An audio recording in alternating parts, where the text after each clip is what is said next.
बताने के लिए तो बहुत है मेरे पास। पूरे प्रदेश की इतनी गाथाएं हैं, अगर मैं आपके सामने रखता हूं तो मुझे लगता है कि बहुत बड़ा एक विषय मुझे रखना पड़ेगा, लेकिन आज केवल एक विषय रखता हूं। वो क्या है कि हरियाणा की जनता में अलग अलग लेवल के लोग रहते हैं। गरीब भी हैं, मध्य वर्गीय भी हैं और उच्च वर्गीय परिवार भी हैं। यानी आय के हिसाब से हमने तय किया है कि जो गरीब परिवार है, जिसको हम अंत्योदय परिवार कहते हैं, परिवार पहचान पत्र के माध्यम से 1,80,000 रुपए की राशि के नीचे वाले सब परिवार, इनको सब सुविधाएं अब आकर के दफ्तर में नहीं लेनी पड़ेंगी। अब इनको दरखास्त नहीं देनी पड़ेगी, किसी प्रकार के दस्तावेज नहीं टटोलने पड़ेंगे, इनको आना नहीं पड़ेगा, आवेदन नहीं करना पड़ेगा, बल्कि जैसा कहावत तो है ना कि प्यासा कुएं के पास जाता है। मैं घोषणा करता हूं कि अब सरकारी कुआं हमारे जो गरीब प्यासे के घर में जाएगा। ये कहावत उल्टी हो जाएगी। अब जैसा भी आपने देखा, यहां तो केवल कुछ प्रतिनिधि बुलाए 25-30, सब जिलों में सैकड़ों संख्या में अब ये राशन के कार्ड, पीला कार्ड ढूंढते फिरते हैं लोग, जो जिनको नहीं मिलता चक्कर काटते हैं, बनता नहीं था। हमने कहा कि नहीं, अब आपको आने की जरूरत नहीं है। जो भी 1,80,000 से नीचे का व्यक्ति परिवार की आय का होगा, उसके घर में बैठे हुए पीला कार्ड पहुंचेगा। कोई अप्लाई नहीं करना, किसी को अप्लाई नहीं करना।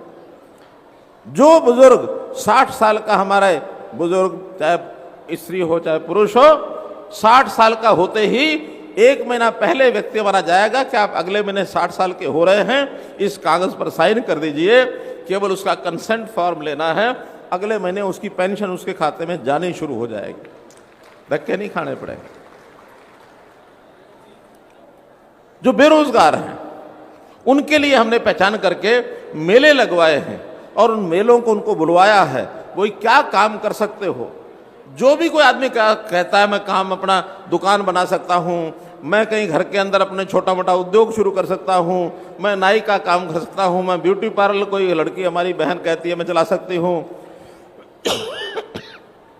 किराना की दुकान बना सकते हैं, गाय पाल सकते हैं, भैंस पाल सकते हैं, दूध बेच सकते हैं। लेकिन अगर आपको अपनी आय 1 लाख से नीचे है तो उसको 1,80,000 तक कैसे करना, ये जिम्मेवारी हमारी है।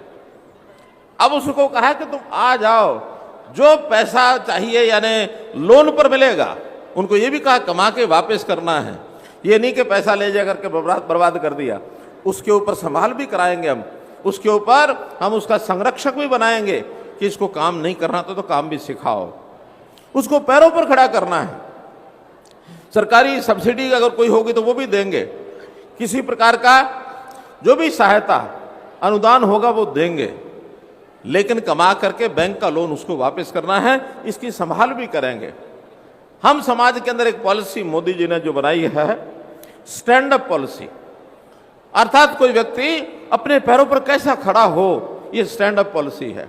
लेकिन दुर्भाग्य क्या है, इस देश में कुछ ऐसे नेता भी हुए हैं जिन्होंने एक और नए तरह की पॉलिसी दे दी है। वो क्या दे दी है? Sit down policy. Sit down policy मतलब तुम बैठे रहो, कुछ मत करो, हम तुम्हें मुफ्त ये मुफ्त ये मुफ्त ये मुफ्त ये मुफ्त देते रहेंगे। क्या ये ठीक है? जरा बताएंगे, ये जो आत्मनिर्भर अपने पैरों पर खड़ा करना ये ठीक है, या मुफ्त में बिठा करके मुफ्त की चीजें देना ये ठीक है?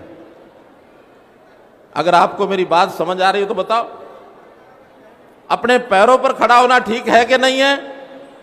ठीक है। बैठे बैठाए घर में मुफ्त चीजें देना है, ये ठीक है क्या? ये नहीं है। व्यक्ति आलसी हो जाएगा और फिर ये जो बोझ है सरकार के ऊपर पड़ेगा, ये भी किसी और की जेब से निकालना पड़ेगा।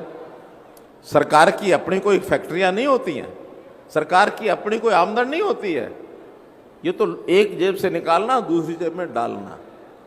तो ये मुफ्तखोरी की आदत, कम से कम भारतीय जनता पार्टी तो इस पॉलिसी के विरोध में है।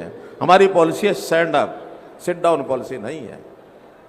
तो इसलिए हम लोग देश में अच्छी दिशा मिले, ये हम काम कर रहे हैं। हमने हर क्षेत्र में काम किया है।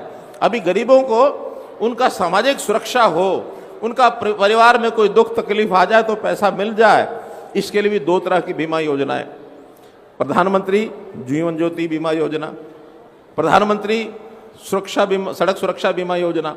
एक में 330 रुपया देना पड़ता है, एक में 12 रुपया देना पड़ता है। लेकिन हमारे गरीब परिवार वो भी देने के लिए तैयार नहीं है। और तरह तरह की योजनाएं जिसका प्रीमियम देना होता है वो भी देने के लिए तैयार नहीं है। हमने कहा आप मत दो, केंद्र सरकार आधा देगी, बाकी आधा बचा हुआ आपको नहीं देना, ये हरियाणा सरकार देगी। इसके लिए हर परिवार के लिए 6,000 रुपये हमने तय कर दिया, इसमें स्कीमें बना लो अपनी। लेकिन देंगे स्कीमों में ही, नगद यानी केंद्र सरकार दे रही है। वो मुख्यमंत्री प्रधानमंत्री यानी जो किसान के लिए किसान सम्मान निधि दे रहे हैं, प्रधानमंत्री लघु व्यापारी सम्मान निधि दे रहे हैं, प्रधानमंत्री श्रमजीवी ये सम्मान निधि दे रहे हैं। ये भी 6,000 रुपया साल का मिलता है, कैश मिलता है। लेकिन हमने कहा हम जो स्कीमें हैं उस स्कीमों का जो आपके जिम्मे का प्रीमियम है, जो पैसा आपने देना है, आपकी बजाय हम देंगे। आप तो केवल साइन करके कागज हमको दे देना। कोई घर में दुर्घटना हो जाए 2 लाख रुपए का हकदार हो जाता है। कोई बीमार है उसका पैसा आप खर्च नहीं कर सकते। प्रधानमंत्री जी ने आयुष्मान योजना ये बनाई है। इसमें अभी तक बहुत परिवार नहीं आते थे, सिर्फ 15.5 लाख परिवार हरियाणा के आते थे। हमने कहा नहीं, 1,80,000 से नीचे आज लगभग 28 लाख परिवार हैं। 15 प्रधानमंत्री जी ने दिए, बाकी 13 लाख परिवारों की जिम्मेदारी ये हमारी है। हम हरियाणा सरकार से वो पैसे देंगे, 5 लाख रुपए तक का बीमा सबका कराएंगे। हमने 13 लाख परिवार वो भी जोड़ दिए हैं। धीरे धीरे उनका रजिस्ट्रेशन हो रहा है। अभी 3 लाख तक का रजिस्ट्रेशन हो गया है, ये आगे बढ़ेगा। कोई गरीब परिवार उसका फॉर्म जरूर भरवा दीजिए, केवल साइन करके देने का काम ये आपका है, आप करेंगे। हमने शिक्षा में बहुत काम किया। शिक्षा के अंदर बच्चों की शिक्षा का स्तर ऊंचा हो, इसके लिए नए प्रकार के स्कूल, संस्कृति मॉडल स्कूल खोले। हमने बच्चों के लिए प्ले वे स्कूल ये बनाए। कामकाजी महिलाओं के बच्चों को संभाल करने के लिए क्रच खोले जा रहे हैं। स्कूलों में पढ़ाई अच्छी हो, पढ़ने के बाद उनको स्किलिंग के सेंटर में स्किल कराएं ताकि वो रोजगार जाके कर सके। शिक्षा में, स्वास्थ्य में, खेती में, यातायात में, हर चीज। गांव के लोगों को उनके मकान का मालिकाना हक मिले, इसके लिए स्वामित्व योजना बनाई है। हरियाणा इस योजना में सबसे पहला नंबर आया है देश में। सबसे पहले नंबर पर हर किसी परिवार को उसके घर का मालिकाना हक मिल जाए, ये हम कर रहे हैं। तो मित्रों, करने के लिए बहुत है। आज